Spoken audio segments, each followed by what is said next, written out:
Hello, hello, hello. Oh, we are live. How about that? Good to see you. Give a quick thumbs up there. There's 4 of you waiting there. That's lovely. Good to see you. Who are you? Say hello so that I can see who's here, who's present. Hopefully Jeff will be along at some point soon. Here we are at the end of April. This is very strange. I haven't done one of these lives for some weeks, and actually it feels like kind of first day back at school, which is a bit peculiar, so anything could happen. JF, whoa, there he is. Good. Long time. Yes, it is a long time. So we'll see how we get on.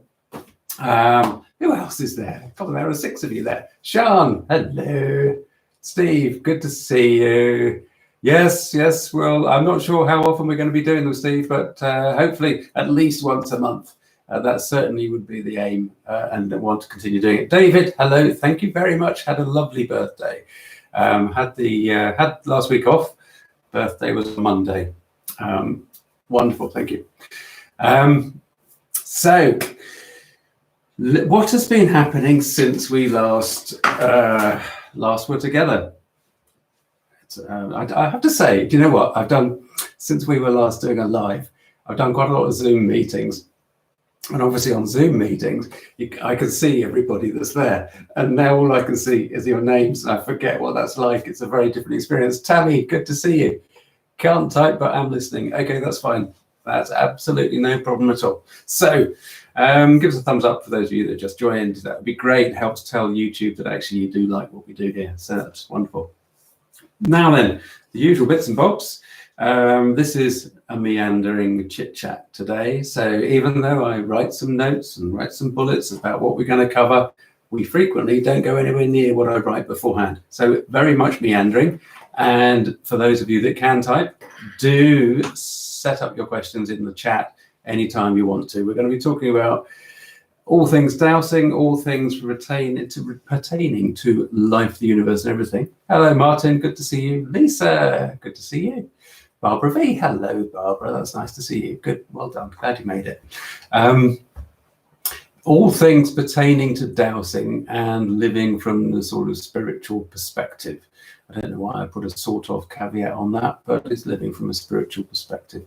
So that's what we're talking about. We're gonna go touch on some of the things that Amit Goswami talked about, and I know that it's kind of, shall we say, I guess it's taken a while for some of you to get around to watching some of that, and I know it's not the easiest video to watch, but I really do recommend any of you that haven't tried to dip into some of what Amit Goswami, the quantum physicist, was talking about when I interviewed him a couple of weeks ago. Definitely worth trying. Some people have suggested it's easier to hear stroke understand what he's talking about if you pop the old subtitles on. That's not just because he's got quite a thick Indian accent. He's a lovely, lovely man, but his microphone wasn't very good, and I haven't pulled it up very well in the edit. So he is a little bit difficult to understand in places, but it's worth going. And many of you that have watched that, actually, I can see from the stats on this side of the YouTube channel that actually about 20% of you get to about 13 minutes or so in this almost hour-long interview. And actually that, around about 13 minutes, is where the meat of the interview starts to happen. So if you gave up at around 13 minutes, I recommend you pop back in and try again, because he really gets into some of the interesting stuff, and we'll be touching on some of that today, I think. Deneen, good to see you. Hello, nice to see you. Good, thank you for coming back. So, I was just saying to Steve, I don't know how often we're going to be doing the Q&As, but here we are. I hope to maintain at least once a month. It would be good practice if I did more, and then it would be less meandering, I think, but let's see. So a couple of other little bits of admin. Can I, please, on my own channel, just plug the book? Any of you that haven't got a copy of this yet, Spirit and Earth, I can hardly recommend it.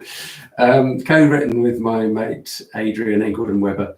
Spirit and Earth, it really was written so that we wanted to try to help everybody kind of get to understand that actually linking into the management and walking in step with the management upstairs is a very, very simple process. And there's a lot of people out there that make it quite difficult and complicated, and we tend to often come to the table with making things difficult, what Adrian and I tried to do in Spirit and Earth was to actually simplify the whole thing and illustrate how easy it is. And it is human nature that we're dealing with. Maeve, hello. Oh, Sherwood Forest. Excellent. Oh, good, JF. I'm glad the subtitles help with Emirates. That's great. Fantastic. Good man. So, copy of the book. Do pick it up from Amazon anywhere in the world. You can pick that up, I believe. Certainly the USA and UK. Adrian, incidentally, has now finally got his second version of Heal Your Home out. Free plug for Adrian's book there if you want to dig that out. It'll be on Amazon if it isn't already. But the other thing is, got a little bit of admin. I am now starting to talk to people, any students that want to, thank you, JF, any students, anybody that might want to look into the house healing process. I'm starting to talk to people that I might take on board for September's training. So we're going to start a new group in September. If any of you are interested, watching on playback or now, hello, wonderful. Is the book available in audio? Do you know what? That's a really good question, Lynette. And I think, given that I don't know the answer, it probably isn't.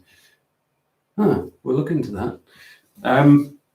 So, any of you watching on playback or that might be watching now that are interested in learning the house healing process or coming on a house healing training course, it's 10 months, once a month, and it's a fee of £160 a month. And some of the students that have been through it already have described it as life-changing, which is gratifying to hear, because it's really about getting to grips with the individual's connection to the management upstairs and really using what we talk about in these lives on a very sort of cursory level, really getting into the nuts and bolts of those things and helping shift energies in other people's lives for their well-being and for their improvement. But of course, some of the students that are on the course obviously just use it for their own friends and family and that sort of thing. But we do try to get every student that comes through it, if they want to, be able to set up in a practice of doing this professionally, getting to the stage where they're able to be at that point of being able to step out and do it professionally. So that's the house healing course. There you go, JF. Thank you very, very much. And hello, Lawrence. Good heavens. Landbound, I suspect. Good to see you. So yeah, it's good. The house healer course, that's there, starting new intake in September. Do let me know. Drop me an email via the contact form on my website, because we've already got a couple of people signed up for that, and I'm only going to take on about 8 because it's just too. It's basically, it takes too long otherwise. We do a couple of hours a month, so there we go. Yes, I do have students available for hire, Lynette. If you look at my website, JF might actually pop you a link on that. John, hello, good to see you. So yeah, that's the idea, is at the end of the course, the students have the option, if they want to carry on learning, because it's a experiential and learning by experience process, then what I'm doing is building what I call the Knight's Rose House Healing Network. Certainly didn't want to use my name as part of it. Knight's Rose is great, given by the management. It's there for a reason. And yeah, the students, the professional students, are there in the network, and they're available for hire, and they're jolly good, I have to say. So thank you, JF. Great. Okay, let's move on. I get embarrassed when I start to have to plug my own services and things like that, but there you go, that's done. So do dig out those things and have a look. Now then, I would be interested, actually, moving on to the contents of today, living from the heart, heart-based living, whatever you would call it. Really, we're going to look at how dowsing fits into that. But I would be interested to know how many of you, currently 20 of you on the call, how many of you 20 actually have watched even just a little bit of Amit's interview, Amit Goswami's interview? Because really, I'm not, clearly not going to say, oh, it should be more, or why have you not bothered? But what would be interesting for me is how interesting you find that approach, which is more of the scientific approach, shall we say, the logic-based approach. Obviously, what we talk about here is split really between the very spiritual, working with the very ephemeral and woo-woo aspect, which a lot of people find fascinating, obviously. I mean, I do, so it's as but a lot of people also, thank you, JF, that's one hand up. Just stick a little hand up or a thumbs up to say whether you have watched any of the Amicus Swami interview, any of you. But some people are interested in looking at this stuff, and I'm not going to use the word paranormal because it isn't paranormal, it's normal, from the scientific point of view. And I'd just be interested to know where you all sit. But I need to fully get it. Yes, okay, so good. Well done for giving it a go. There is a lot of information in there, and some of it, I think, is easier to absorb when you've got more familiarity with what Amicus Swami is about and some of his background. So I will, right, yeah, stick the old subtitles on, Sean, as I think you, oh, Angelica, you watched it, great, good to see you there, fantastic. Brad, hello. Okay, yes, cool. All right, well, have a good time at work. Glad you're able to keep the old income coming in. Because it's interesting, because I'm not, I reckon that on the channel we have about 50-50 split. About 50% of people are interested in it. But it's just useful to know. I suppose I could do a poll and we'd find out, but I don't know how to do them really. So,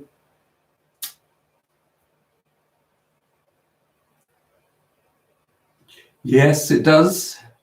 I like a bit of woo-woo and a bit of science. Yeah, I think that's where I am really. Yeah, I think John, it's interesting, isn't it? When you slip into a parallel dimension, it changes the perspective forever. Yeah, and I think the one of the big things that is, the target or the aim of what I guess I try to do in my work is to help people see that quite often you can slip into these things by accident. But if you can actually then start to control or access through deliberate process these energies, this way of seeing the world, then that's what helps the that's what can help the well-being. Maeve, hello. Yeah, certainly I don't think that increasingly science doesn't dismiss, or doesn't dispel, should I say, that would be a better word. Science doesn't dispel the magic of these experiences. Yeah, well, yeah, that's right, that's what I feel, Sean. But a lot of people aren't interested in actually the explanation of how and why. They just like the experience, and that's okay, that's fine, because it's a different way of seeing the world. But I think what we're getting here is that a lot of people are actually on the same wavelength, which I guess is why you're here now. Cool, very good. So I think a lot of the time I kind of, I mean, the channel has got a reputation for featuring a lot of dowsing, and there's a lot of dowsers that are subscribed to the channel, and that is brilliant. But I think, as I've said many times before, dowsing is really just the gateway, or a gateway, to actually open this access this information, this way of seeing the world.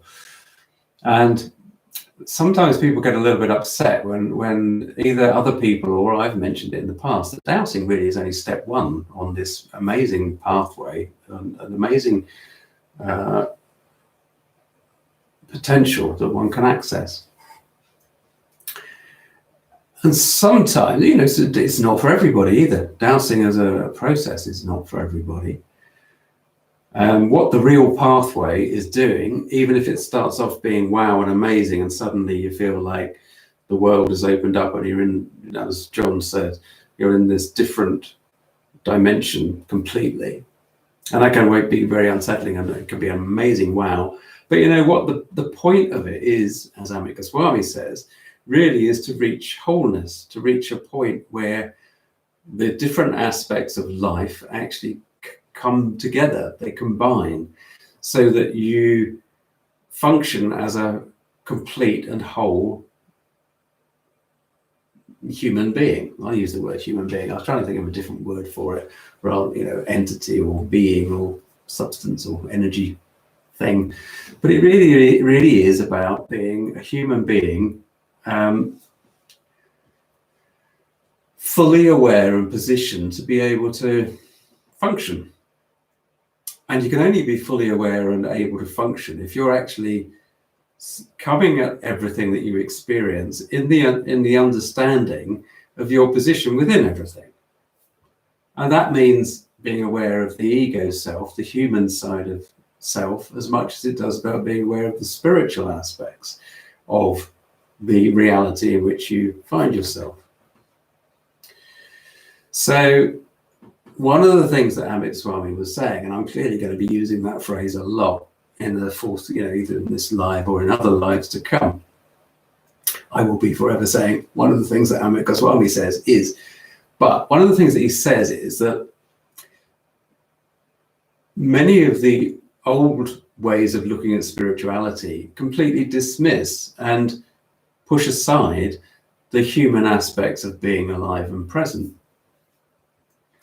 And that is a way of addressing life or addressing a spiritual path, is to just go off and detach from reality and go and live on a mountaintop and be a hermit. Some would say that's exactly what I'm trying to do, but it's not really. I'm just living in a remote rural place.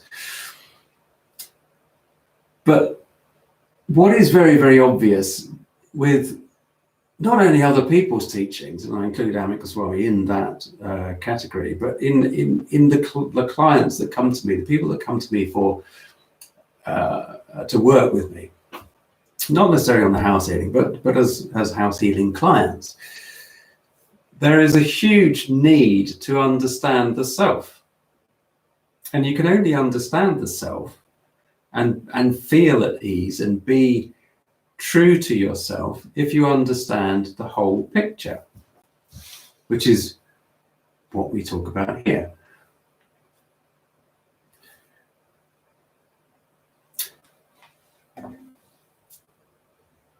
John, that's interesting. I've only just seen your comment there. Yes, I've seen the past change. Yes. Well, because time, some healing changes the past. That's no doubt. So we get into timelines and all that sort of thing. It's a very, very flexible reality that we live in. And really, it's up to us to decide where the boundaries, if you like, are that we choose to accept and that we work with. And this is one of the things, is that it's our belief, our faith, our trust that actually forms those boundaries at a very, very, very deep level, because often the things that influence us are the things that we don't even realize are ingrained within us.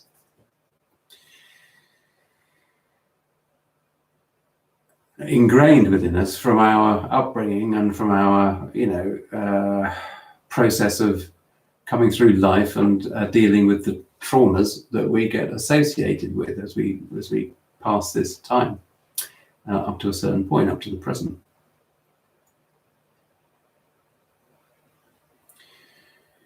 So one of the things about discovering oneself as a human being is to actually understand and start to work with not only the subtle energies as a specific framework, put processes in place that allow you to safely interact with those energies in order to effect change for yourself and for others, but also from a very fundamental level as a human being, to understand and put a framework in place to actually understand your own heart, which might seem a rather strange thing to say. just before I came on here, I got to the homepage on YouTube, and there was a video that caught my eye, and it was a recent one by Greg Braden. He only uploaded it 19 hours ago or something, and it actually was talking about the heart, the brain, and the earth harmony, three-pronged thing. And what he was saying, I just dipped into it very quickly, dipped in 5 minutes into it or so, and he was talking about the fact that the heart has its own neural network, the brain has its own neural network. These two things often are working against each other. When we talk about ego, the ego self on the spiritual path, the ego is often due to the fact that we're analyzing, we're putting subjective analytical thinking, logical thinking, intellectual thinking, intellectualizing, thinking through problems onto something, not feeling it with our heart. And really, our heart is our direct route into the spiritual, into the subtle energies, not this. The brain intellectually analyzing doesn't help with our connection to the management.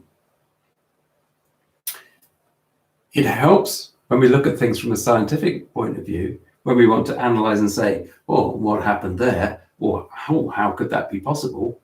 Absolutely great. And that's what people like Sean and myself, we would say, yes, let's bring the science in here and embrace that and look at what does that tell us? But to experience the actual experience, to live that actual experience, we need to be functioning from the heart center, not from the brain. And so when we use the word ego, when people talk about, excuse me, I've got a really itchy eye. When people talk about the ego and the conflict with the spiritual self, often we can just relate it to brain-heart decoherence, brain-heart conflict. And what we know about the brain and the heart, the two neural networks, is that actually they're both signaling to each other all the time. The heart can override the brain, but the brain can't override the heart. So what the heart tells us is really the key. This really is the central processor, not this. This is the master, not this. But often through trauma, we come up through life, and this is what gets closed down. This gets shut down. This is running at half, 50% capacity. This is munching away on life, but this is going, whoa, not interested. Because it's hurt, it's broken, it's damaged. It affects us very, very deeply. And it depends on the sort of person you are. So again, this all comes into the nurture and nature argument about what changes a person. But if one is particularly sensitive and goes, you can go through a great deal of trauma to be traumatized. Some people can stand a huge amount of trauma, whereas others just wither and wilt and disappear. And that's largely because their heart's going, well, no, we got to just go with it. We don't like this. It's just, ugh. And what we actually want is to be open and there, present, vulnerable, but aware. So how does all this fit into dowsing? Hello, Nancy, that's nice to see you.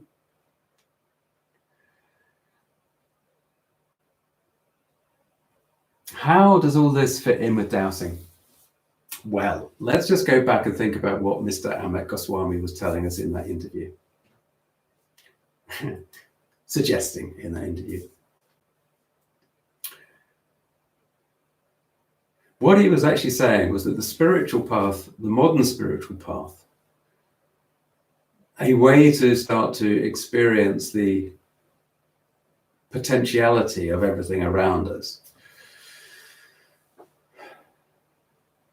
is by asking questions of the universe, by asking questions of everything around us, by connecting from the heart, by attempting to explore, as he puts it, the archetype of love, because it's a heart-based archetype. Now, you can only do that. Hello. Excellent. Perfect place to be listening from. I have a story about vegetable gardens, but I won't go into it now.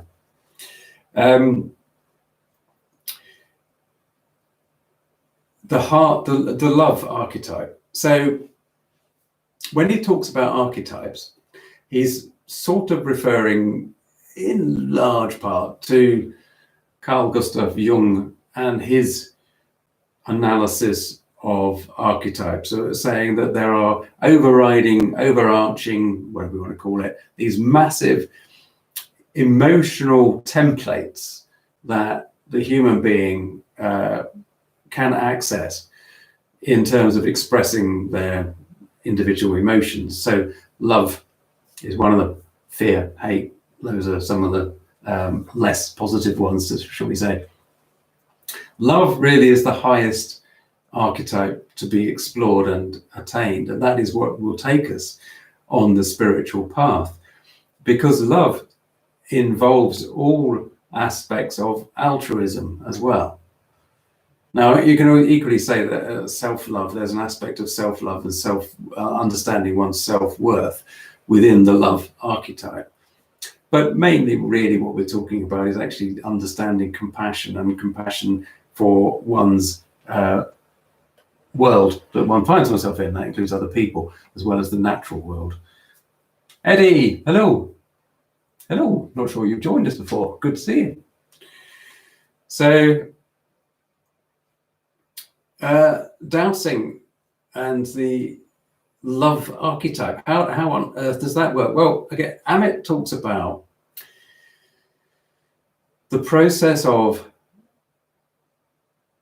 reality, the physical form being the answers to the questions that we pose, right? Because what he's saying is that when we sit in meditation, now this is conscious living, so intentional living rather than just subconscious process of yes, no, usual things, and that's the kind of the mulling over that reality constantly is created from, is the subconscious. It exists there, right? What Amit is talking about is the deliberate process of sitting in a meditative state, becoming aware of self, and actually, in terms of healing, one connects to the management upstairs, to the universe, to the ultimate creative power, and at a later point in time, can be moments, could be weeks, a change will occur, and that will be the answer. That will be the manifested answer of that question string. So you're asking a question. You're asking the universe to assist somebody in their wellness. So in their well-being, let's say it's just somebody that is suffering from EMF issues, and we've highlighted what it is, and let's say it's actually come up as specifically technopathic stress, specific things in the house that need to be rebalanced, and we ask upstairs,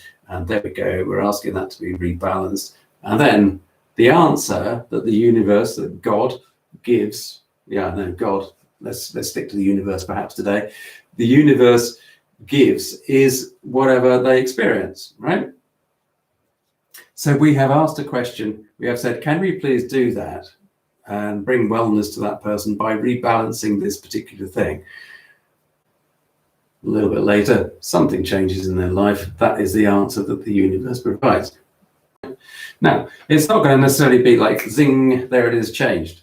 The answer could be anything. And what Amit is saying is that the quantum state is offering infinite possibilities until the point that something changes in that person's awareness, and then until the point that something changes in my awareness, because that person has told me the information has moved over here, so I'm aware of it. But the infinite possibilities are there all the time to be chosen from.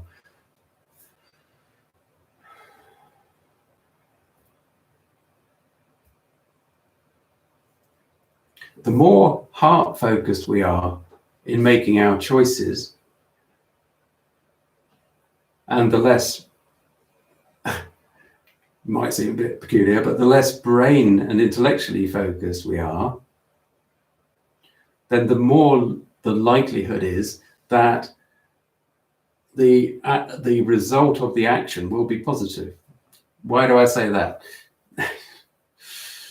I say that because again, working with the love archetype, then you're getting closer, working from the heart, you're getting closer to actually being in being aligned with the vibration, if you like, of love, which is the ultimate creative force.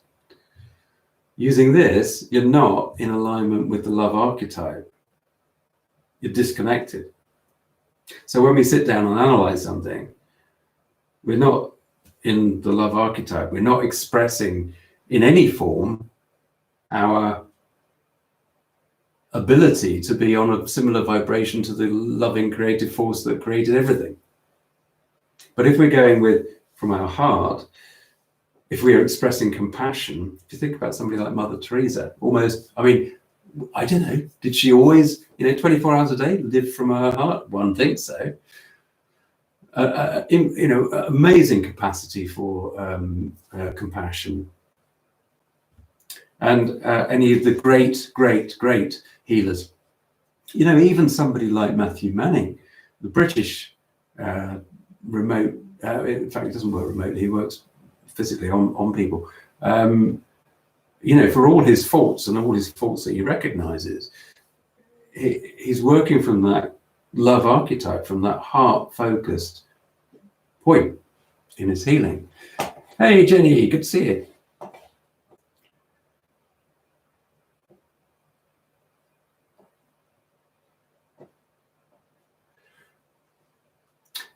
Not as such, Lynette, not a community as such, but it's good to see you. And do take part. There are lots here that are of similar mind to you. I certainly don't have I know some people have some apps and things. I'm not a great technologist.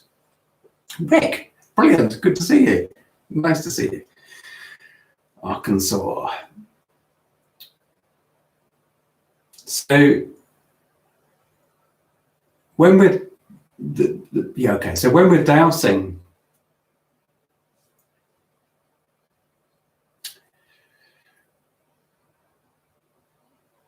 it's important that we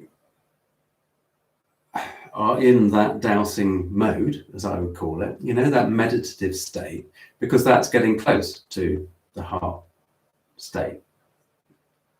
If we're dowsing about something, now let me think about this, because when we're dowsing, we are absolutely working with the universe on a binary system. We're saying, well, yes, no, yes, no. That's what dowsing at its most basic form is all about. I'm doing that because when you're holding dowsing rods, obviously they move that way for a yes, usually, and that way for a no. So it's a yes, no kind of question and answer in its most basic form. There are variations within it, of course, and anybody that's at all sensitive or mediumistic will have general conversations.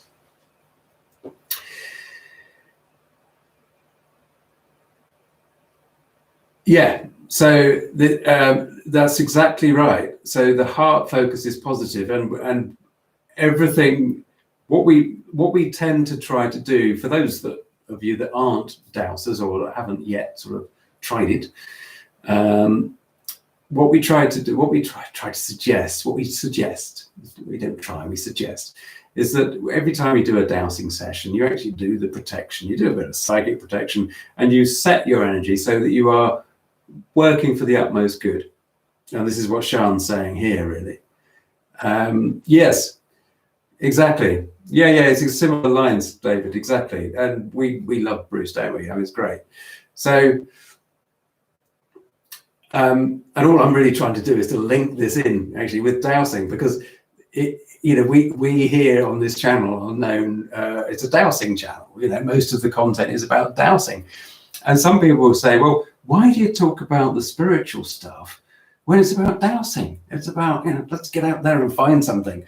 Well, for me, it's not about let's get out there and find some physical object. It's actually about the process of spiritual discovery, of finding and understanding that what we've talked about, that life is so much more than it seems to be.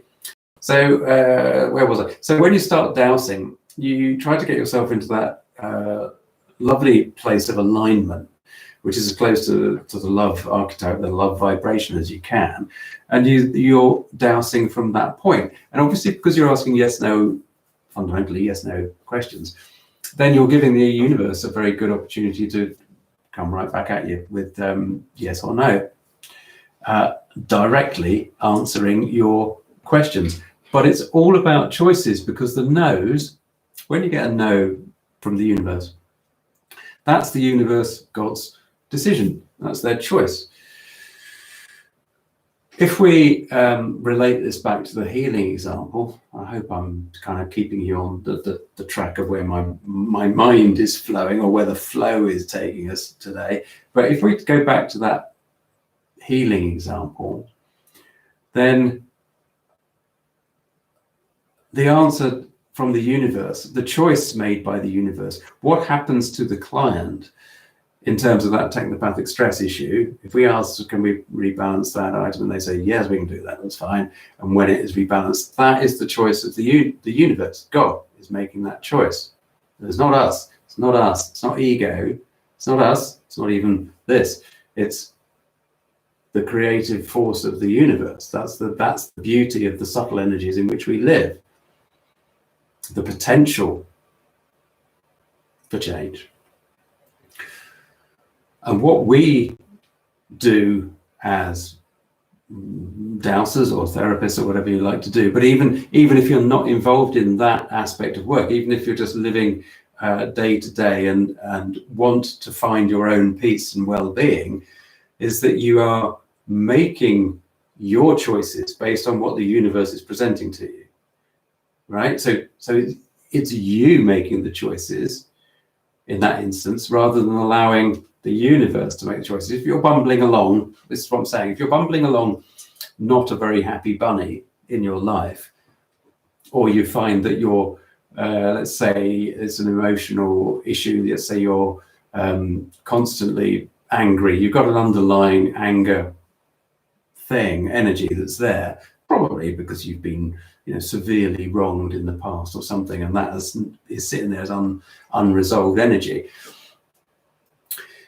then you're seeing the world constantly from that point of view. That is always there in the back of your, in your subconscious, waiting to kind of burst through and trying to get out that anger. And that's how you're seeing the world. You're seeing the world as an oppressive place. And your choices are based on that. Your choices are based on ego and that baggage, not based on a clear, what I would call a clear heart in the moment of now, to allow the universe to create the solution, to create the situation that you step into. Does that make sense? Does that make sense? Have I explained that? Let me know, because I am not entirely sure that I have. I think that, I don't know why I'm doing that. So the way it's exciting.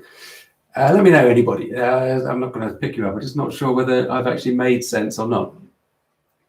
Kind of maybe stuff to think about. I don't know.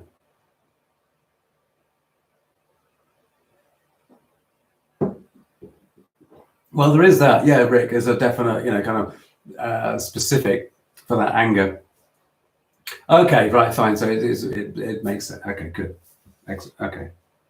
That's good. I just wanted to know, because obviously not being able to see you, I don't know whether I'm making sense or not. We talked a little bit, David mentioned Bruce Lipton earlier on, and then there was we talked about Jung as a psychiatrist, I suppose, way back. And whether some of you got to the stage of, cool, excellent, thank you. Whether some of you got to the stage in the interview where Amit Goswami talked about, I know this is crude, isn't it? Maslow's hierarchy of needs. Okay, so Abraham Maslow, his name was, and I had to Google him actually, because although I've seen this hierarchy of needs several times in the past, I actually hadn't kind of remembered who Abraham Maslow was. So, American psychologist and philosopher, best known for his self-actualization theory of psychology, which argued that the primary goal of psychotherapy should be the integration of the self. Thank you, Maeve, that's nice, great. Okay, let's come back round to the soul question, David, thank you. Actually, JF, thank you. Heart, you've written hearth, but you mean heart. Heart and mind be tools for the soul. Maslow is talking about the integration of the self, and this actually does relate very specifically to JF's question here. Now, what Maslow said was that as human beings, on a path to self-actualization, brackets for that read spiritual fulfillment, growth, there are basically 5 stages. So the basic human being has physiological needs. We have physiological needs. I'm just going to run through this because I think it's relevant. These are the fact that our bodies need air, water, food, shelter, sleep, clothing, and we need to reproduce in order to maintain the species. So these are the basic things. And again, we can think about this in a way in terms of the sort of the lower chakras. It's all the basic stuff that keeps us alive, right? So that's stage 1.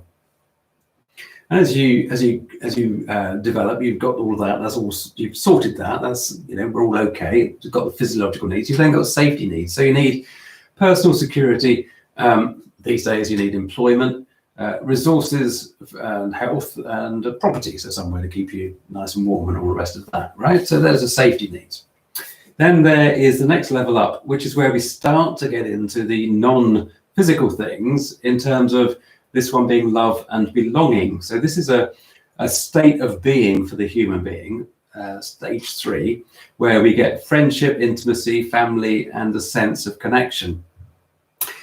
And here you can tell that we're starting to talk about this sort of level of, if we were going up the chakras, then we're up to about the heart chakra, so the heart center, more or less, love and belonging.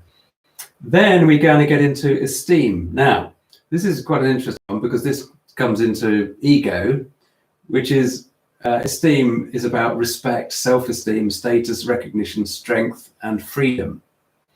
Okay, so those are things that are about personality. They're about the human individual, very much the individual.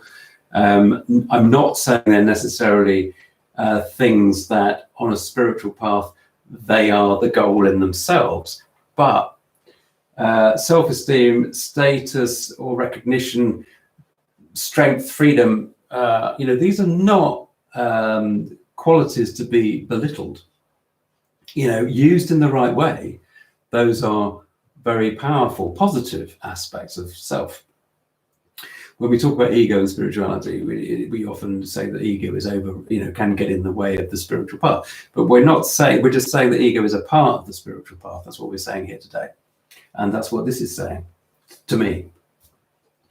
And then at the top, the goal, if you like, is self-actualization. That's what Maslow is calling it here. Desire to become the most that one can be. And the most that one can be is that whole human being that we talked about right at the start. And that means the spiritual, encompassing all of those things, encompassing all of those aspects of ego, encompassing all of those aspects of love and belonging, encompassing all of those aspects of safety needs and the physiological needs of simply being alive in the 3 dimensions. But to self-actualize, we need all of those things. We need to go through those stages to accept them, to have them there, and then to optimize, which means to go back to putting them all in balance to be able to connect to the spiritual aspect of self through the heart. JF, you talked about heart and mind, but what about soul? Can the heart and the mind be tools for the soul? Yes, they all are. They all are. Because your whole life is a tool for learning, for the soul development, because your soul in this lifetime will go to add into your, if you like, your database of your previous or parallel lives, your soul lives, your experiences as different human beings. And all of those lessons from those previous lives will be mixing into this life and all of that. And it's all building to be so that your energy that is, how does that work? So your soul energy will grow to go on to whatever it needs to go on to do as part of the overall amazing, complex, loving, universal, multidimensional existence that is infinity. whether it, I mean, I'm not in a position here to be talking about the various roles of angels, archangels, cherubim, seraphim, all of this stuff, the structure of heaven and the afterlife. It's not a bag that I'm prepared to open. But certainly, what seems to be the case is that memory plays an important part in that process of soul growth. And again, this is something that Amit Goswami talks about, because here in the 3 dimensions where we've got linear time, 45 minutes ago or so, I started this live. Most of us were present and remember that. That has an energy that means that we understand what's being talked about now. When somebody passes away, memory of that person continues in this realm, but the energy of memory may well be associated partly, we don't know for sure, there may be an aspect of that soul being present in the afterlife as what we would call memory. Doesn't mean that it hasn't got an independent life force going on to experience what it needs to experience to move on to the next stage. So it can be there and back here again if it needs to be. But an aspect of memory is this idea of time and memory and energy being caught in moments is pretty integral. Difficult to kind of comprehend and maybe understand on a day-to-day basis, but it is the fact that we have it, this process of linear time, has to be integral to the soul journey as well. Because once it goes on to the other side, it's lost the linear time process. It's their time over there is nothing like our time over here. It just isn't the linear nature of it. And the time gets more linear the closer those beings get to our framework and our density. Jeremiah. Through dependent arising. Through dependent arising. So I thought you were going to say that divination is frowned upon, because it is the church in this country really doesn't like divination, those sort of things. I'm not quite sure what you're getting at there, Jeremiah. That's all. Okay. If you can expand, and I'll go quite happily take that up. Eddie, I read a book 30 years ago about dowsing. At that point, it looked difficult for me to do it. 2 years ago, I rediscovered it on the internet and started dowsing with dowsing rods. Fantastic. It is used extensively in the esoteric sect of Buddhism, Vajrayana. Okay. Yeah. Good, Rick. Yep. Excellent. Yep. Yep. Like casting lots in the Bible. Sarah, so that's in relation to Eddie, to Jeremiah. Okay, yeah, excellent. I mean, Buddhism, again, something that I haven't really dived into. I remember getting a little bit kind of, not sure it's for me. But I love it. I love it when it's all this stuff is there for us to use, to access, to research, to feel our way into with our heart. Is it for me? Yes. Is it not for me? No. Okay. Well, let's move on from it. Dependent arising, the theory of everything depending on everything. Oh, yes. Okay. Brilliant. Excellent. Thank you, Jeremiah. That sounds great. Everything depending on everything else. Yes. And in fact, that is fantastic. Brilliant. So great that you mentioned that, because hang on, let's just come sorry, there's one thing at a time, one person at a time. Jeremiah, it is brilliant, because that interdependency is it's gobsmacking that science really is only now starting to realize how interdependent everything is on everything else. In spiritual terms, we would be quite happy and open and oh yes, of course it is. What did we think? Why did we think there was a separateness? Well, of course we think there's a separateness because we perceive ourselves to be separate things, but it isn't. It isn't. The complexity of the interconnectedness of everything is incredible, to the extent that quite often now, when I'm working with house healing clients, I can't attempt to explain to people why things are showing up necessarily in their house. For example, we're doing the house healing. I simply have to say that it is the picture that is being presented, and that is, at that level, all we can do is to say that is that, because these things are so interwoven that it's just integral to everything, absolutely integral. Le passage, yeah. I don't douse often because I get exhausted. Yes, that's because you're, ironically, if you doused more often, you would get used to it, but it is a very concentrated process, and that's why you're finding you get exhausted. But also do protection before you do the dowsing, because if you are a highly sensitive person, and a lot of dowsers are highly sensitive people, then you may be finding you're getting exhausted because you're taking on aspects of subtle energies that you don't want. They're not necessarily harmonious to you. So do the protection exercise. If JF is still there, perhaps you might be able to put a link to the psychic protection exercise. JF, if you're able to, that'd be great for our friend there. Okay, let me just catch up on Jeremiah. Jeremiah, a teacher told me that science is just a cult on an industrial scale, which is why it is good at isolating elements, but it can't make the same things human hands can make or divide. No, that's a great way of putting it. Yeah, I mean, I think the scientific way of looking at the world is a religion in itself. You know, they'll poo-poo religions, but science is a religion. It's a very strict way of looking at stuff. Drew, coming to dowsing from a Buddhist background. Hi from Texas. Your video has been so helpful in showing my kids how to practice dowsing. Great. They opened rods in my hands across the room yesterday. Oh, excellent. Oh, okay, excellent. Good. Sounds good.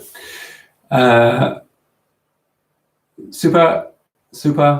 Thank you, JF. There's a protection exercise. So, sorry, le passage. I can't pronounce your whole handle there, but there's a protection exercise there that I would recommend you do before you do dowsing of any degree of intensity. Maeve, Maslow's hierarchy of needs, 35 years ago at Polytechnic as part of your sociology module. Didn't understand spiritual stuff then, but now it all makes sense. Yeah, fantastic. Yeah, it's great, isn't it? It's lovely the way these things come around at some point. Okay, so we've got a few 10 minutes or so. I hope that this has today has kind of maybe joined some dots. It's lovely to see some really, it's lovely to see the old timers, the regulars, but also to see good new names. Really good to see new names on the chat. Well, yes, it's a common one, Drew, that, isn't it? It's how do you practice? Really, do you know, I always say just go with in this case, go with your gut, go with your heart, go with your gut. Just let them find what they want to find. Kids actually are very good at finding things.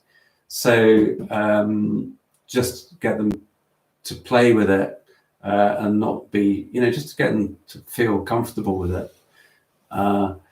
The esoteric stuff like earth energy isn't necessarily so good for beginners and not for kids. But when they get older, you yourself, Drew, you would find it interesting to douse for an earth energy power center. I think I talk about those in those videos. If you found the playlist that is Learn to Dowse, I think I talked about the Earth Energy Power Centers in those. If I haven't, then I will do one that is about those. But oh, you did. Fantastic. Okay, excellent, excellent. Good, good, good. So the power center. Oh, Federica, thank you. The power center, Drew, is really, really important. And we've talked about the heart. Oh, great. Oh, excellent. Okay, thank you. Right, we've got quite a delay on the chat. Fabulous. Okay, so yes, so working with the power center, the Earth Energy Power Center, and your heart focus. It's just such a super exercise for those that might be watching, right? Who are new to dowsing and actually find perhaps the idea of, well, what does he mean by being heart-centered? What does he mean? How do you do that? Then actually, douse for, ask the question, ask to be shown, get a pair of rods, ask, or a pendulum, ask to be shown the most positive and beneficial power center, Earth Energy Power Center in your home. You'll find that. There is a video about that, of course there is, and that Learn to Dowse list. Thank you, that Learn to Dowse playlist. You'll find that power center. Dowse, just ask to be shown the number of radials, so straight lines that come out from the vortex. Just ask to be shown the number of them, ask to be shown how many there are when it's at rest, and then you'll count them. So you'll be shown, you'll be there. You've got to walk around and count them. There might be 4 or 5, whatever it is, doesn't matter. There'll be a number of them. So the practice is to then sit or stand and just don't intellectualize about it, but just feel as though you were the most loved thing that you've ever encountered in your life, right? Just feel as though it is there as part of the power center. So if you love your partner, I say if you love your partner, maybe, if that is what springs to mind and fills your heart, or if you love your daughter, son, whatever, that fills your heart, or your pet, dog, cat, whatever it is, just picture it as though it is a part of, picture that. What I want you to do is to feel that emotion, but send that loving emotion into the power center, to recognize the earth energy that is there in the power center. And so you're enabling your heart center to open, enabling that positive loving energy to go to the Earth Energy Power Center, recognizing that it's part of Mother Nature, part of you, part of humanity, part of the universe.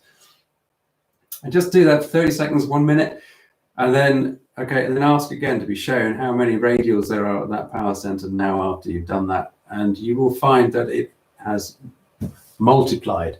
Why is that important? It's important because it shows that your heart has an effect on the seemingly external environment. But in terms of practice, it's a great way to practice just feeling that love. If you're actually out of, if you're a grizzly old, crusty old bloke like me, if you're out of the habit of expressing that love, then you can feel it. And it's a great way to practice. Same as anything else. Okay, so Eddie, it'll move around if you change your practice, the way you live, or if you so for example, if you I've got an office here. I do healing in this office. I meditate a lot in this office. There's quite a big power center, just behind me. If I moved office and went next door, for example, then fairly quickly, the most beneficial power center, and do bear in mind that there are power centers all over the place. It's just that you're actually looking for the most beneficial one, the most powerful one. That would move next door, okay? If I didn't do the meditation and stuff in here in the first place, there would still be the most powerful one in the house, in it, right? But it would be where the most social gathering was. So either, I mean, in the old sort of households, this is what I tend to say, then it would either be usually in front of the TV because family's focus was on the TV, or it would be in the kitchen, depending on the type of family that was living in the house. So they don't kind of wander around aimlessly. They are very much about our being, and they are they appear to, earth energy appears to exhibit some kind of conscious, well, it's a bit over the top to say consciousness, but it appears to respond to our presence. Okay, it appears to respond to our presence. In fact, it does respond to our presence, and part of the reason it does is because it's an electrical field, and we are, of course, electrical fields. But it does so with an intention. It does so with an order. It does so with a objectiveness, actually, which is quite interesting. And this is what we'll talk about again at some other time. Maeve, I am in the Writings Dowsers and have been recommending your Learn to Douse playlist to our new members. Great, thank you, Maeve. If there's anything that you want me to add in, then, or that I've forgotten or something, let me know. Drop me a line, use the contact form on my website, that'd be great. Federica, is it possible that Merlin contacted me? It seems he wants me to read a book about him, but while I'm reading it, I don't perceive him. Well, don't forget that while you're reading, you aren't necessarily in the receptive state of being. If you're reading a book about Merlin and concentrating on it, being logical, then you're not actually in the less logical, more receptive state of awareness. You can douse. If you douse already, Frederica, then just douse and ask if Merlin contacted you. I do get a lot of people being contacted by Merlin. A lot of people find me because they start to do research about Merlin. My guide is Merlin. I call him Merthin. In other words, his Welsh name. That's a long story. I won't go into it now. But he is with a lot of people, and primarily because he is an earth-based energy and he is part of nature, and that is what is calling out to us as the supposed physical guardians of this place at this time. So he is approaching a lot of people. So yes, it is possible.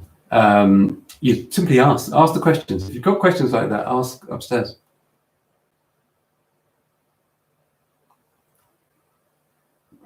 Earth energy centers are amazing.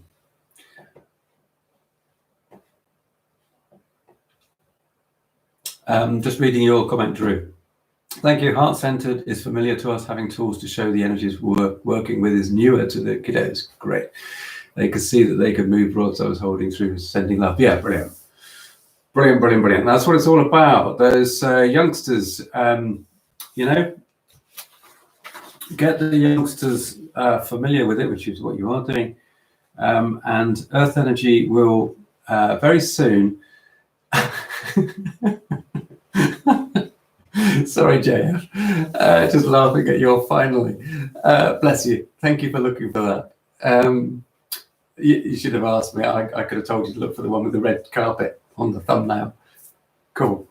Earth energy. You are going to be hearing more and more about Earth energy. It's incredibly important.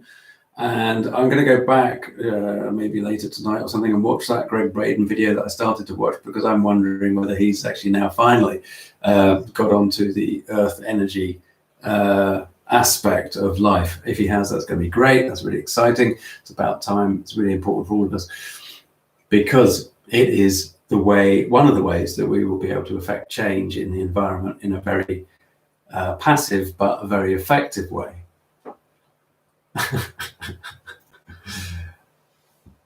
Good, Jeremiah, I'm so pleased. That's excellent. That's excellent. I'm glad that there's the two of you are both open to the same sort of things.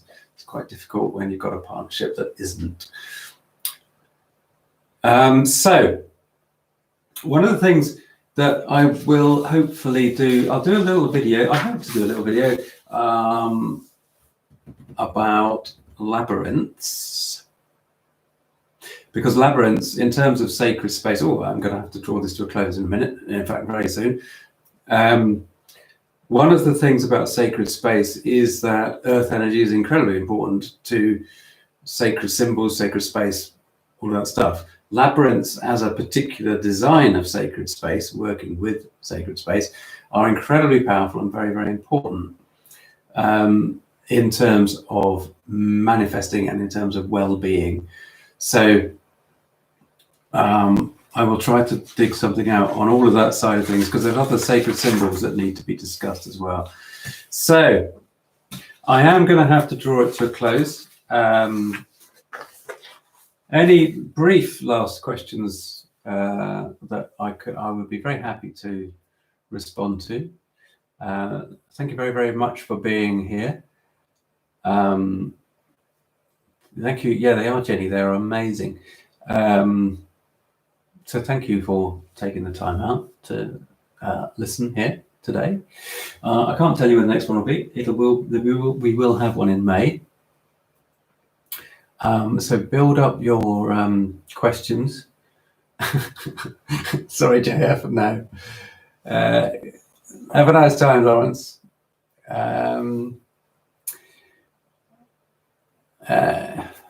Excellent.